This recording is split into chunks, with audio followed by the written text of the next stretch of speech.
Portuguese Creoles are Creole languages which have Portuguese as the lexifier language. Origins: Portuguese overseas exploration in the 15th and 16th centuries led to the establishment of a Portuguese empire with trading posts, forts and colonies in Africa, Asia and the Americas. Contact between the Portuguese language and native languages gave rise to many Portuguese-based pidgins, used as linguas francas throughout the Portuguese sphere of influence. In time, many of these pidgins were nativized, becoming new stable Creole languages. As is the rule in most Creoles, the lexicon of these languages can be traced to the parent languages, usually with predominance of Portuguese, while the grammar is mostly original and unique to each Creole with little resemblance to the syntax of Portuguese of the substrate language. These Creoles are spoken mostly by communities of descendants of Portuguese natives,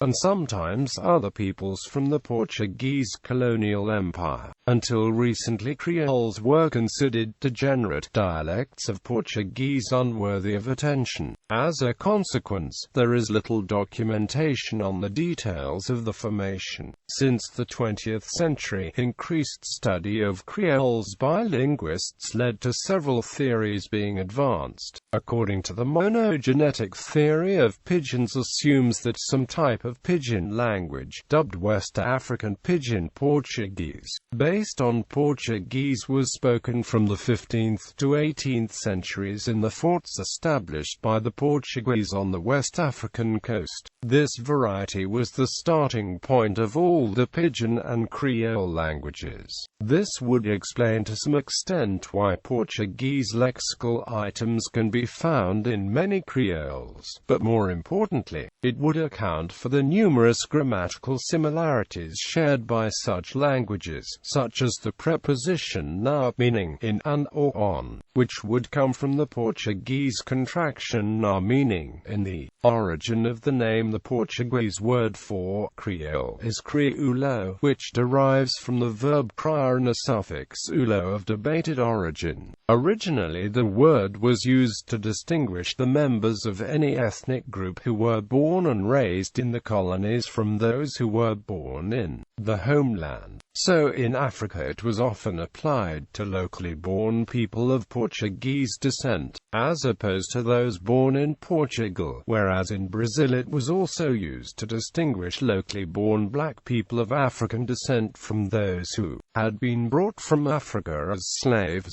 In time, however, this generic sense was lost, and the word Creole or its derivatives became the name of several specific Upper Guinean communities and languages: the Guinean people and their Creole language, Cape Verdean people and their Creole language, all of which still today with very vigorous use suppressing the importance of official standard Portuguese.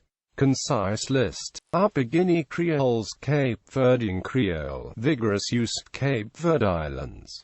Guinea Creole, vigorous use, lingua franca in Guinea-Bissau, also spoken in Casamance, Senegal.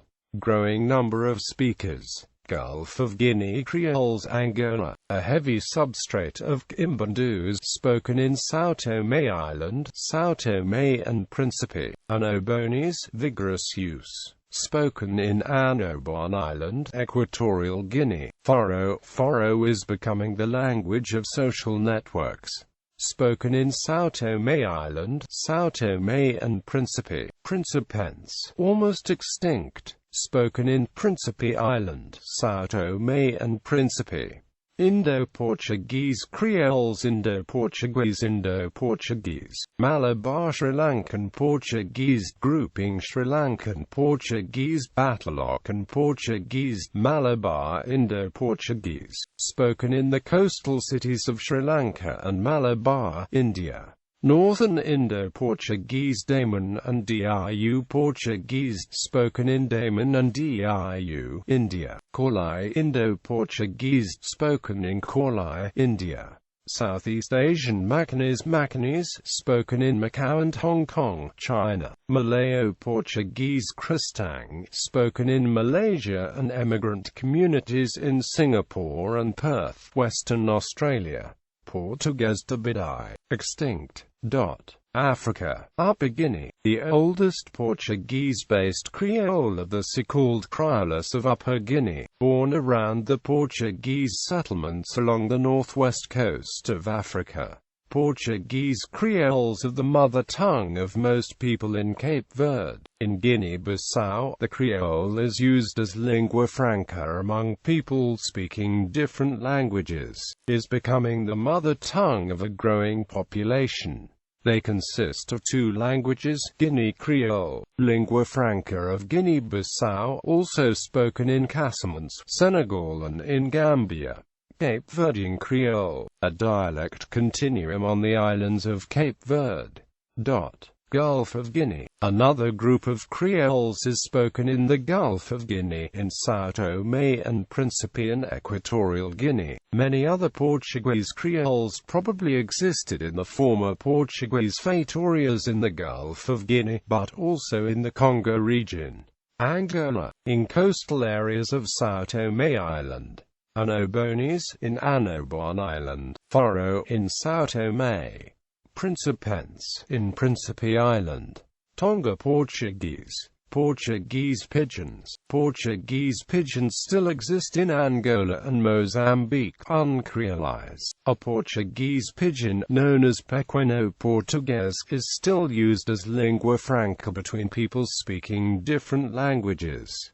South Asia. India. The numerous Portuguese outposts in India and Sri Lanka gave rise to many Portuguese-based Creole languages, of which only a few have survived to the present. The largest group were the Norteiro languages, spoken by the Norteiro people, the Christian Indo-Portuguese in the North Kingan. Those communities were centered on Bakum, modern Vasai, which was then called the Northern Court of Portuguese India. The Creole languages spoken in Bakum, Salsette, Tana, Cheve, Mahim, Tesselaria, Dada, Parol, Gavel, Bandora, Gori, Marol, Andari, Vasova, Malvan, Manori, Masagao, and Chol are now extinct.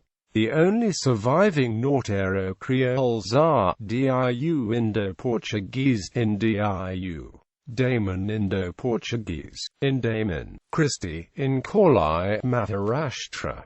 These surviving Norteiro Creoles have suffered drastic changes in the last decades. Standard Portuguese re-influenced the Creole of Daman in the mid-20th century. The Creoles of the coast of Coromandel, such as of Meliapore, Madras, Tuticorin, Cuddalore, Caracal, Pondicherry, Tranquebar, Manapa, and Negapatam, were already extinct by the 19th century.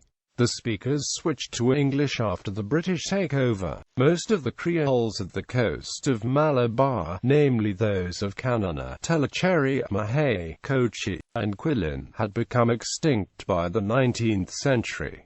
In Canana and Tellicherry, some elderly people still spoke some Creole in the 1980s. The only Creole that is still spoken is Vipan Indo-Portuguese, in the Vipan Island, near Kerala. Christians, even in Calcutta, used Portuguese until 1811. A Portuguese Creole was still spoken in the early 20th century. Portuguese Creoles were spoken in Bengal, such as at Balasore, Pipli, Chandanagar, Chittagong, Midnapore and Huli. Sri Lanka. Significant Portuguese-based Creole flourished among the so-called Burgher and Kafir communities of Sri Lanka. Sri Lanka Indo-Portuguese, around Batticaloa and Trincomalee and Puttalam. In the past, Portuguese Creoles were also spoken in Burma and Bangladesh.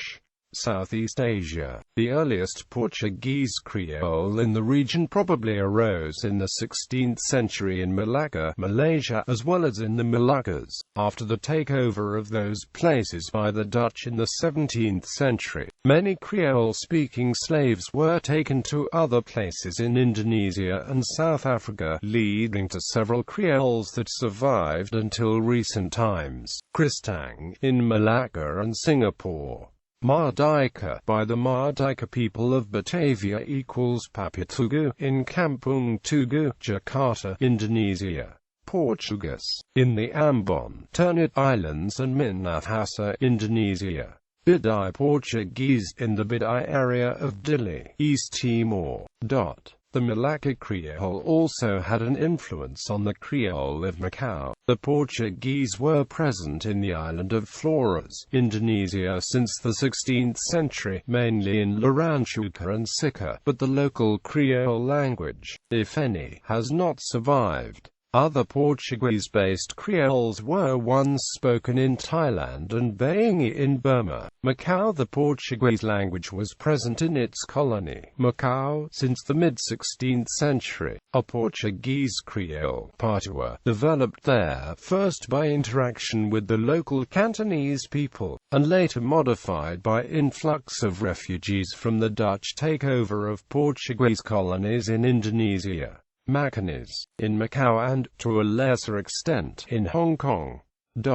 Americas. The position regarding Papiamento is not consensual. Some authors consider it Portuguese-based Creole, other authors consider it as Spanish-based Creole, while others consider it as an Iberian-based. Other authors see Papiamento as an initially Portuguese-based but which underwent significant Spanish influence. There is no consensus regarding the position Saramaccan, with some scholars classifying it as Portuguese Creole with an English lexification. Saramaccan may be an English Creole with Portuguese words, since structurally it is related to Surinamese Creoles, despite the heavy percentage of Portuguese origin words. Other English Creoles languages of Suriname, such as the Papiamento of the Quinte, have also Portuguese influences, although sometimes classified as a Creole. The Cupopia language from the Quilombo de Cafundo at Salto de Parapara, São Paulo, is better classified as a Portuguese variety since it is structurally similar to Portuguese, in spite of having a large number of Bantu words in its lexicon. For languages with this characteristics, H. de Coutu has forged the designation of anti-Creole, which would be the inverse of a Creole language, as they are seen by the non-European input theories. Portuguese-based Creoles existed in Brazil. There is a Portuguese dialect in Helvetia, south of Bahia, that presents signs of an earlier decreolization. Ancient Portuguese Creoles originating from Africa are still preserved in the ritual songs of the Afro-Brazilian animist religions. It has been conjectured that vernacular of Brazil resulted from decreolization of a Creole based on Portuguese and native languages, but this is not a widely accepted view. Vernacular Brazilian Portuguese is continuous with European Portuguese and, in fact, quite conservative in some aspects. Academic specialists affirm the Brazilian linguistic phenomena are the nativization, nativism of a most radically Romanic form. The phenomena in Brazilian Portuguese are classic Latin and Old Portuguese heritage. Not a Creole form, but the radical Romanic form. Regardless of borrowings and changes, it must be kept in mind that Brazilian Portuguese is not a Portuguese Creole, since both grammar and vocabulary remain real Portuguese. Some authors, like Parkville, classify it as a semi-Creole in the concept defined by Home. A semi-Creole is a language that has undergone partial restructuring, producing varieties which were never fully pidginized and which preserve a substantial part of the lexifier's structure while showing a noticeable degree of restructuring.